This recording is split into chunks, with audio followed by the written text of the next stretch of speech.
صلی علی رسول الکریم اما بعد فاعوذ باللہ من الشیطان الرجیم بسم اللہ الرحمن الرحیم خذ العفو وامر بالعرف واعرض عن الجاہلین صدق اللہ العظیم۔ انسان کی طبیعت کے اندر اللہ رب العزت نے اکیلا پن نہیں رکھا۔ ایک انسان اس کو ایک جگہ پہ اکیلا چھوڑ دیا جائے تو وہاں وہ مایوس ہو جائے گا، تنگ ہو جائے گا۔ اس کی طبیعت یہ چاہے گی کہ میں اپنے ساتھ ہی کسی انسان کے ساتھ بسوں، انسانوں کی بستی کے اندر رہوں۔ انسان کی طبیعت کے اندر اللہ رب العزت نے اکیلا پن نہیں رکھا۔ لیکن جب ایک انسان دوسرے انسان کے ساتھ ملتا ہے، مل جول کے رہتا ہے، تو پھر وہاں پر آپس کے اندر طبیعتیں بھی ایک دوسرے کے ساتھ مختلف ہوتی ہیں، اکثر ملتی نہیں ہیں۔ کبھی کسی کے ساتھ لڑائی ہو جاتی ہے، کبھی کسی کے ساتھ لڑائی جھگڑا ہو جاتا ہے۔ تو اس صورت میں جب انسان کی کسی دوسرے کے ساتھ لڑائی ہو جائے، جھگڑا ہو جائے، تو اس صورت میں ہمیں کیا کرنا چاہیے، اس بارے میں قرآن کیا کہتا ہے، احادیث کیا کہتی ہے۔ تو قرآن مجید میں اللہ رب العزت نے آپ صلی اللہ علیہ وسلم کو حکم فرمایا کہ خذ العفو، کہ آپ معافی کو پکڑ لیجئے، اپنے اندر معافی والی صورت کو اختیار کر لیجئے۔ کیا مطلب کہ اگر آپ کی کسی کے ساتھ کوئی لڑائی جھگڑا ہو جائے، بجائے اس کے کہ ہم اس سے بدلہ لیں، بجائے اس سے کہ ہم اس جھگڑے کو آگے طول دیں، تو اللہ رب العزت نے اعلان فرما دیا کہ اس جھگڑے کے اندر آپ کیا کیجئے، معافی والا معاملہ پکڑیے۔ کیوں؟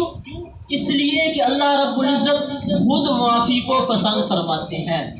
وستار العیوب وغفار الذنوب، جہاں اللہ رب العزت عیبوں کو چھپاتے ہیں، وہاں پر اللہ رب العزت نے یہ اعلان فرمایا کہ وغفار الذنوب۔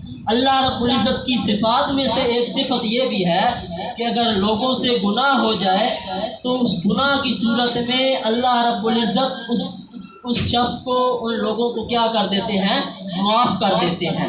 تو گویا کہ اللہ رب العزت خود بھی معافی کو پسند فرماتے ہیں اور اس بات کو بھی پسند فرماتے ہیں کہ میرے لوگ، میرے بندے بھی دوسرے لوگوں کو کیا کر دیں، معاف فرما دیں۔ حضور نبی کریم صلی اللہ علیہ وسلم کی زندگی 40 سالہ زندگی، پھر 23 سالہ نبوت والی زندگی۔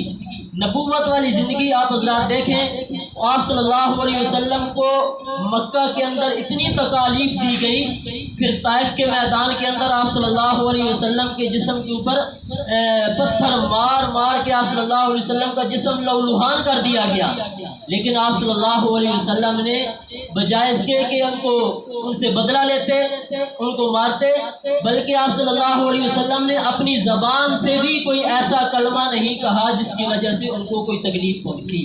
تو آپ صلی اللہ علیہ وسلم نے ان کے لیے بھی کیا کیا، معافی کا اعلان فرمایا۔ حضرت یوسف علیہ السلام کو دیکھ لیجئے کہ بچپن ہی میں بھائیوں نے حسد کیا، کنویں میں پھینک دیا، کنویں سے پھر مصر کے بازاروں کے اندر فروخت ہوئے، پھر عزیز مصر کے گھر گئے، وہاں پر ظلم ہوا، پھر جیلوں کے اندر چلے گئے۔ جیلوں کے بعد اللہ رب العزت نے وزارت دی، تو وزارت کے بعد وہی بھائی سامنے آ گئے گندم لینے کے لیے، غلہ لینے کے لیے۔ اب یوسف علیہ السلام ان کو پہچان گئے کہ میرے یہ وہی بھائی ہیں جنہوں نے مجھے اٹھا کر کنویں کے اندر پھینکا تھا، میرے یہ وہی بھائی ہیں جنہوں نے میرے اوپر ظلم کیا تھا۔ لیکن آج حضرت یوسف علیہ السلام کے پاس تخت بھی تھا، بادشاہت بھی تھی، فوج بھی تھی، لیکن آپ حضرت یوسف علیہ السلام اگر چاہتے تو ان سے بدلہ لے سکتے تھے، وہ سامنے کھڑے تھے، یہ تخت پہ بیٹھے تھے۔ لیکن حضرت یوسف علیہ السلام نے کیا اعلان فرمایا کہ لا تثریب علیکم اليوم، کہ آج میں تمہارے لیے معافی کا اعلان کرتا ہوں۔ تو یہی جب آپ صلی اللہ علیہ وسلم نے فتح مکہ کا موقع آیا تو سارے 1,44,000 صحابہ کرام سامنے کھڑے ہیں۔ اب ان صحابہ میں وہ بھی ہیں جنہوں نے مکہ سے آپ صلی اللہ علیہ وسلم کو بے گھر کر دیا۔ اب کسی کو اپنے گھر سے نکال دیا جائے تو بڑا دکھ ہوتا ہے، تکلیف ہوتی ہے، تو مکہ کے اندر گھر سے بھی نکالا، پھر مکہ شہر سے بھی نکالا، وہ بھی کھڑے تھے، اور طائف کے میدان کے اندر جنہوں نے ظلم کیا تھا وہ بھی کھڑے تھے۔ اب وہ تھوڑے سے ملامت کر رہے تھے، پریشان تھے کہ آج آپ صلی اللہ علیہ وسلم ہم سے بدلہ لیں گے، آپ صلی اللہ علیہ وسلم کے پاس بادشاہت ہے، مکہ بھی ہے، مدینہ بھی ہے، فوج بھی ہے، سب کچھ آپ صلی اللہ علیہ وسلم کے پاس ہے، آج ہم سے وہ کیا کریں گے؟ بدلہ لیں گے۔ لیکن آپ صلی اللہ علیہ وسلم نے اس فتح مکہ کے موقع پر وہ سارے حضرات جو سامنے کھڑے تھے ان سب کے لیے کیا فرما دیا کہ لا تثریب علیکم اليوم یغفر اللہ لکم، میں تمہارے لیے بھی معافی کا اعلان کرتا ہوں، اور اللہ رب العزت کے یہاں بھی درخواست کرتا ہوں کہ اللہ رب العزت بھی تمہیں کیا کر دے؟ معاف کر دے۔ آپ صلی اللہ علیہ وسلم نے امت کو درس یہ دیا کہ اگر لڑائی جھگڑا ہو جائے تو لڑائی جھگڑے کو بجائے اس کے ہم طول دیں، بدلہ لینے کی کوشش کریں، تو معافی کا کیا کر دیں؟ اعلان کر دیں۔ جب آپ معاف کریں گے تو اللہ رب العزت بھی آپ کو پسند کریں گے، اور حضور نبی کریم صلی اللہ علیہ وسلم بھی آپ کو کیا کریں گے؟ پسند کریں گے۔ آخر پہ ایک حدیث کہ آپ صلی اللہ علیہ وسلم سے اس موقع پر پوچھا گیا کہ حضل عفو، جب معافی کا اعلان ہوا تو صحابہ نے پوچھا یا رسول اللہ صلی اللہ علیہ وسلم، ہمارے یہ غلام ہمارے پاس آتے جاتے ہیں، کاموں کے اندر غلطیاں کر دیتے ہیں، تو ان سے کتنی دفعہ غلطی ہو جائے تو ہم معاف کر دیں؟ ایک دفعہ سوال ہوا، آپ صلی اللہ علیہ وسلم نے خاموشی اختیار کی، پھر دوبارہ سوال کیا گیا یا رسول اللہ صلی اللہ علیہ وسلم، ہمارے غلاموں سے کوئی غلطی ہو جائے تو ہم انہیں کتنی دفعہ معاف کر سکتے ہیں؟ پھر آپ صلی اللہ علیہ وسلم نے خاموشی اختیار کی۔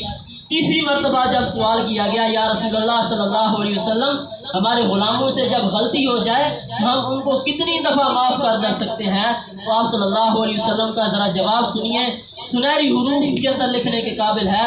آپ صلی اللہ علیہ وسلم نے جواب کے اندر ارشاد فرمایا، اگر تمہارے غلاموں میں سے کسی غلام سے ایک دن کے اندر 70 دفعہ بھی غلطی ہو جائے تو آپ اس کو کیا کر دیں؟ معاف فرما دیں۔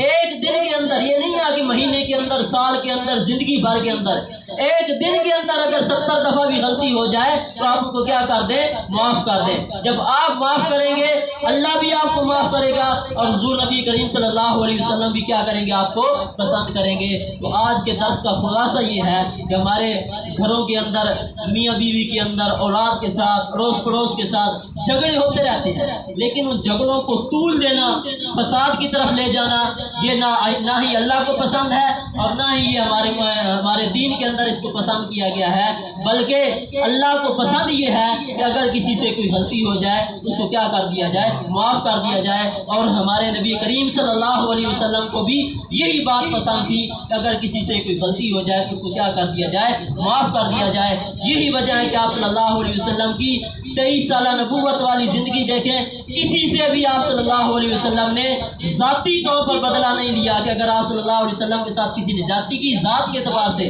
تو آپ صلی اللہ علیہ وسلم نے کبھی بھی اس سے بدلہ نہیں لیا، بلکہ آپ صلی اللہ علیہ وسلم نے اس کو کیا کر دیا؟ معاف کر دیا۔ اللہ رب العزت سے دعا ہے اللہ ہمیں بھی اس بات پہ عمل کرنے کی توفیق عطا فرمائے۔